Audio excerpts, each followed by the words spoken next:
Well, if you guys haven't figured out by now, I'm a big fan of the Arma Felony. So much so that I've already ran this thing a couple times. My tires are starting to wear down, and I have about, I don't know what, just two times that I've ran this thing. Maybe three? Yeah, maybe three runs out of it. And I'm starting to get somewhere on it, but it's not completely bald yet. So there's not really a whole lot of things that you can do with this car right now.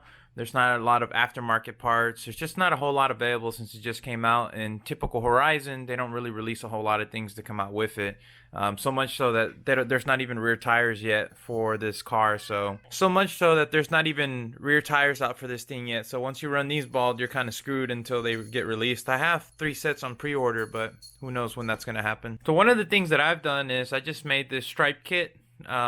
This is just vinyl, and I stuck it on the outside, measured it, and now we have striping on the car. I think it looks really good. I like that offset stripe pattern.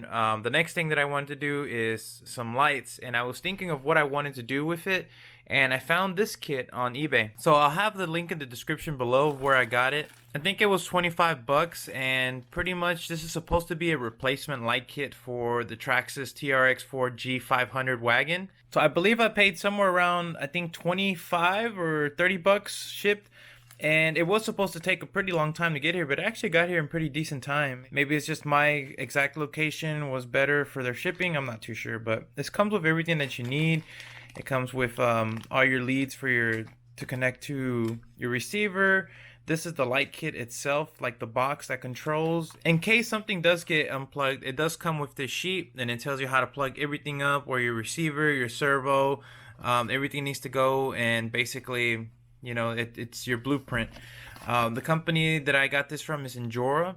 I've actually never used a light kit from them, but I have used some inner fenders for the Axial XES10, and they came out pretty well, so I trust the brand. My main reasoning for going with this kit is because Traxxas sells this kit, something similar to this, for their TRX4, but it's I think it was $100 for the light kit, and I'm not spending $100 on a light kit, never. And this is supposed to replace your headlight. This is supposed to be the daytime running lights. This is supposed to be your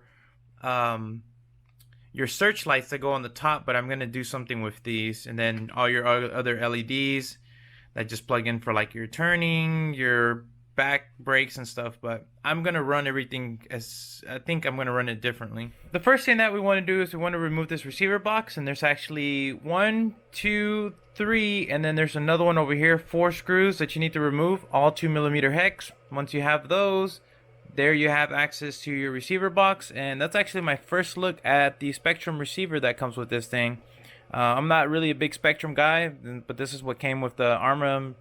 And I mean, it looks pretty nice. It's got plenty of open channels for lights, so I'm excited about that. So you're going to use these 2 cables. One is for your channel 1, which is steering, and your other is for your channel 2, which controls the throttle. That's also when you're braking, it's going to control some of the lights. If you're going reverse, it'll engage some other lights, and therefore, but you don't have to do that. You can just wire everything directly to your channel 3, and basically it just gives everything power the entire time. Otherwise, you want to plug in your servo into channel 1, and then your ESC into channel 2, and the light kit will decide what does what based on your input on the transmitter. The batteries just got charged up, so I connected the whole system to the light kit. Just wanted to make sure all the lights are in working order. I will say that the quality is pretty nice. That's really bright and white. Sometimes they announce them as white, but they have like a bluish tint to them or yellowish tint, and these are pure white. So I'm pretty happy with that. The search lights are also white as well.